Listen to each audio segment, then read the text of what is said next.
ये कहानी है एक ब्रह्म राक्षस की जो दुष्ट दानव था।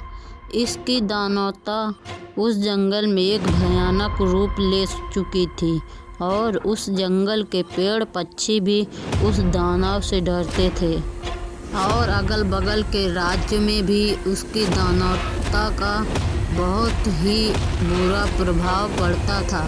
उसकी दानवता इंसानों को मारकर खा जाने की थी। ना कोई बच्चा देखता ना बूढ़ा देखता, सबको मारकर खा जाता। यह दानव इतना भयानक था कि कोई भी देख ले तो वह पहले ही मर जाता था। यह दानव काफ़ी खतरनाक था और पूरे जंगल में अपना कहर बरसाता और जीव जंतुओं को भी भयभीत करता। पेड़ पौधे भी इसकी चिंगार से डरते थे और इसकी आवाज़ मानो एक भयानक राक्षस की है। और यह राक्षस बहुत ही खतरनाक था। जितना देखने में यह खतरनाक था उतना ही असल में खतरनाक था। अब कहानी यहीं ख़त्म नहीं होती। कहानी है एक राज्य की। यह दानव उस राज्य के जंगल में गया, उस जंगल को तहस नहस कर दिया पूरा और उसमें अपना बसर करने लगा। वहाँ के पेड़ पौधे पशु पक्षी भी इसकी दानवता से परेशान हो गए और बोलते कि यह जंगल में कैसे आ गया, इसे कोई मार सकता है कि नहीं। उसका रूप ही इतना खतरनाक था कि कोई भी डर जाए और पेड़ पक्षी भी डरते थे और वह किसी भी कुमारी कन्या को विवाह नहीं होने देता।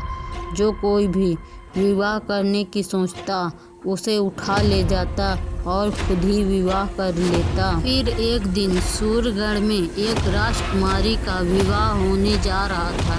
उसका दूल्हा भी सज चुका था और दुल्हन भी सज चुकी थी। अब बारात द्वार पर आ चुकी थी। उस दानव को जैसे ही पता लगा कि वहाँ एक राजकुमारी का विवाह हो रहा है तो वह अपने आप को रोक न सका और उस जंगल से उस राजमहल की ओर बढ़ने लगा। अब वह धीरे धीरे बढ़ने लगा और इधर खतरा मंडराने लगा। जब वहाँ के लोग कहते कि जल्दी विवाह संपन्न करो, नहीं तो दानव को पता लगा तो वह दानव आ जाएगा और दुल्हन को उठा ले जाएगा। जब यह बात दूल्हे वालों को पता चली तो वह बोलते हैं कि यह सब अंधविश्वास की बातें हैं, ऐसा कुछ नहीं होता, पर यह हकीकत है। लेकिन वह लोग मानने को तैयार ही नहीं थे। अचानक कोई पटाखा छुटाता है और उसको पता लग जाता है कि विवाह यहीं हो रहा है। वह जल्दी से उसी मंडप के पास आ जाता है और दूल्हा को गायब कर देता है। घोड़ा ऐसे ही आता है, दुल्हन देखकर चौंक जाती है, लेकिन वह सोचती है कि दूल्हा यहीं कहीं होगा। लेकिन वह फिर कुछ देर सोचती है, फिर बोलती है, क्या सच में मेरा दूल्हा गायब हो चुका है? वह दानव को पता चल चुका है, अब मेरी तो जान जाएगी ही जाएगी, उस दूल्हे की जान भी जाएगी। अब यह बात दानव को पता चलती है। अब दानव आ गया। अब दुल्हन के पास दानव आ चुका था दुल्हन को उठाने के लिए। अब दुल्हन को जब ले जाने लगा तो गांव के लोगों ने बोला कि दुल्हन को मत ले जाओ, तो उन्हें मारकर दुल्हन को उठा ले गया और खुद ही विवाह कर लेता है उससे और उससे बोलता है कि अब तुम यहीं रहोगी, जैसे बाकी सब रहती हैं वैसे तुम भी रहोगी और कुछ नहीं हो सकता।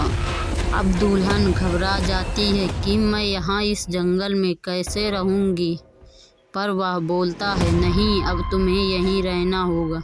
दुल्हन को उठा ले गए। अब बाराती भी लौट गई और वह दानव इतना भयानक था कि दुल्हन भी देखकर उसको डर जाती। अभी कहानी ख़त्म नहीं हुई, अभी तो भयानक रूप लेना बाकी है। नेक्स्ट पार्ट के लिए कमेंट करें और चैनल को सब्सक्राइब करें।